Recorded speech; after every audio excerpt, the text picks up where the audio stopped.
Hello and welcome to a new series of Skolera training videos. In our training video today we will discuss the teacher's interface, how we can use Skolera as a teacher. Once we have successfully logged in onto Skolera, using of course the correct usernames and passwords, this is the main landing page that we should see as teachers. On the left side, this is our navigation menu, which shows the different parts and different sections of our platform. In the center, we have the workload.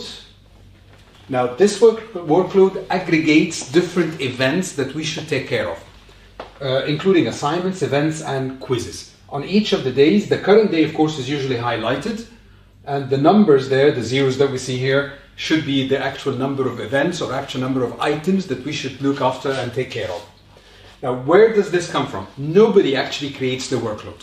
The workload is created automatically based on the dates, due dates of assignments and quizzes, and on the dates of events. Now for events it makes sense. I'm a teacher, I might be involved in an event in a school. What about assignments and quizzes? Do teachers have assignments and quizzes? Yes, you do. Not that you actually have to solve the assignments and quizzes, but you send assignments and quizzes to students who then solve them and submit these assignments and quizzes back to you. Once the assignments and quizzes are submitted back on their due dates, they will show up here. This is to give you a chance to know which assignments you should look at, if you should go in and give feedback to the students, give them grades, check their performance in the quizzes, and see if you need to repeat something or so on. So all of this is aggregated automatically for you right here. On the side, we also have these quick links. Now this enables you to directly go and create an assignment or a quiz if you need to. All you have to do is just click on the assignment or quiz, select the subject or course that you need to create the assignment and quiz for, and then you just move on to creating the assignment or quiz directly. Below that, we have the to-do list. This is to help you organize things. Let's say I'm working on something and then I remember that I have to prepare an exam or a test for a group or for a class. Then you will just write this here. Okay. Prepare test, for example. All right. And I've done this. Okay. I've put this in here and it's done. Okay, and it's already added for me right there in my to-do list. Now, once I've completed this, I can just check it. As you can see here, it will be crossed out. If I don't need it anymore, I can just click on the trash bin and it will be gone. It will be removed. Now, these to-do lists are private and personal. Nobody else gets to see them. They're especially for you. So you can even use them for personal events if you want to. At the very top, of course, these 5 icons are the most important for us. 6 icons altogether, but these 5 are the most important. The first one right here is announcements. Announcements is a message that is sent from the school administration directed to users, either to all the users or to a particular group. If you are one of the targeted recipients of this announcement, you should see the assignment right here. Next to each assignment, of course, other than its title, if you click on read more, you can go directly to the assignment, to the announcement and read the whole announcement. And next to it, you'll find this date. This is what we call the show until date. This is the date till which this announcement will stay here as an active announcement with the counter counting these active announcements. Once this date is reached, the announcement will disappear from here, but will continue to exist in our archived announcements, which you can go back and see at any time. To get to these archived announcements, all you have to do is just go to see all announcements, or from Connect, you can go to Connect and see the previous announcements. Next to that, we have the messages. Now, messages is a two-way communication. As a teacher, I can send messages to my students, their parents, to my colleagues who teach the same courses, to my supervisors, or to the school administration. And equally, the same people can send me messages as well.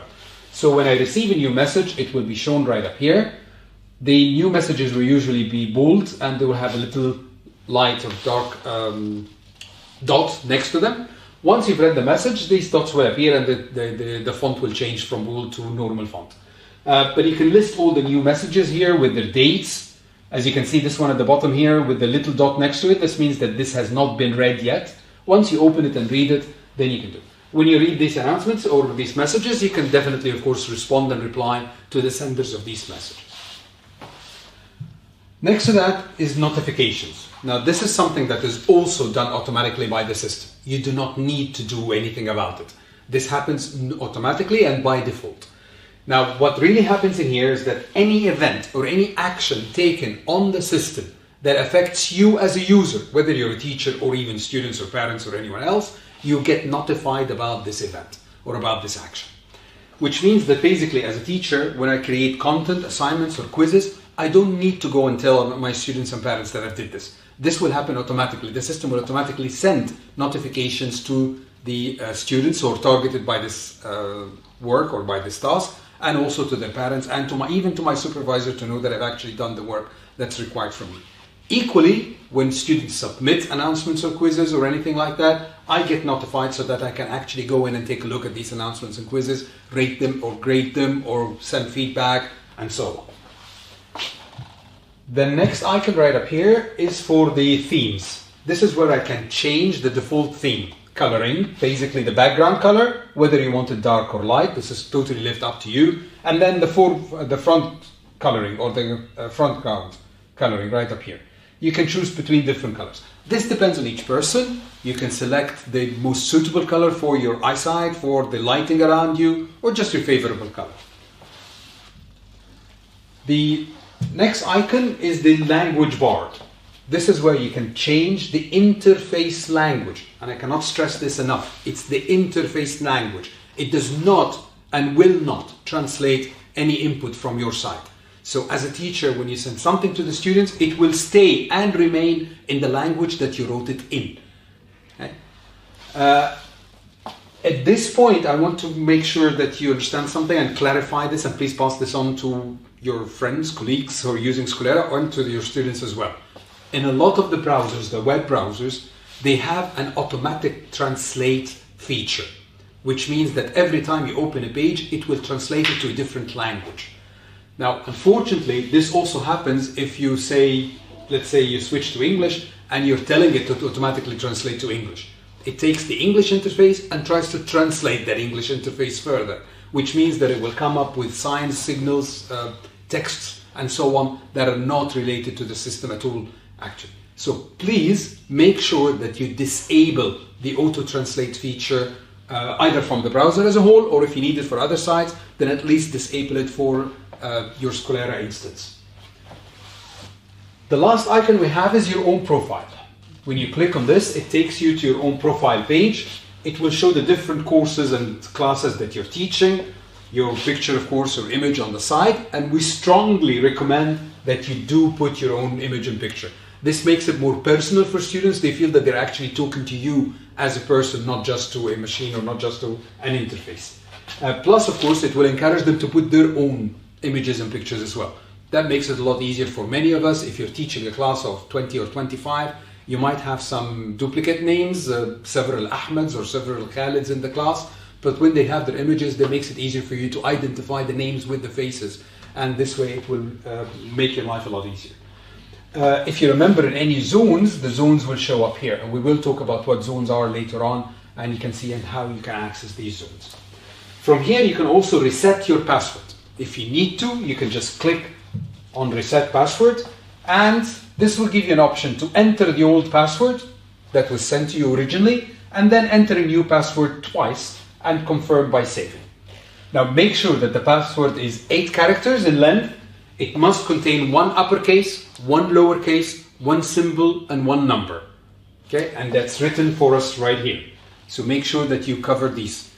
Now what happens if you have forgotten your password? There are 2 options. In the login screen, if you're logged out of the system, in the login screen, you will find a forgot my password link. When you click on that, it will ask you to verify your email, and then it will actually send you a link to that email, which will help you or enable you to reset your own password directly. What if I don't have a valid email? I forgot the access to the email. I cannot access that email. In this case, you must return to someone from the school administration to reset the password for you. There is no way that anyone, not from the school administration or even from us as developers, who can access the data to get your original password. We cannot see your original password under any circumstances. What we can do, however, is issue a new password for you, forward that password for you, and then you can change it if you wish to. Now, below that, you will find some of your own personal data. Now, just to remind you, this personal data is only visible to you as a user and to the school administration. Your colleagues, students, parents, even your supervisor will not be able to see your personal data. Okay? They don't need to. They need to communicate with you. There are different ways for this communication from within the system itself without requiring the knowledge of your personal contact information. Now, next to that, we'll find this little arrow on the side. It has 3 main points. 2 of them are the most important. Sign out, which makes perfect sense. If you're using a shared device, a device that other users can access or have access to, then it's better to always sign out after you've completed your tasks. The other one is the Contact School. And when you click on Contact School, this opens a new message page where you can write a message to school administrators. You can start here by choosing the name of one of the administrators, and you select the administrator you want to send this message to. It could be one or more administrators. Write the subject for the message, and then you can fill in the message body itself or even attach files with this message.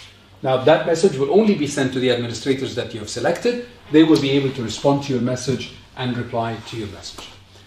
This was our covering our front page, or the main landing page for Skolera as a teacher. Once again, we've seen the navigation menu on the side. In our home page and the main page, we talked about the workload and what it does and how we can make use of that. Plus, of course, these important icons on the side and the quick links and to-do list. Thank you for attending, and we'd like to see you in another Skolera video soon.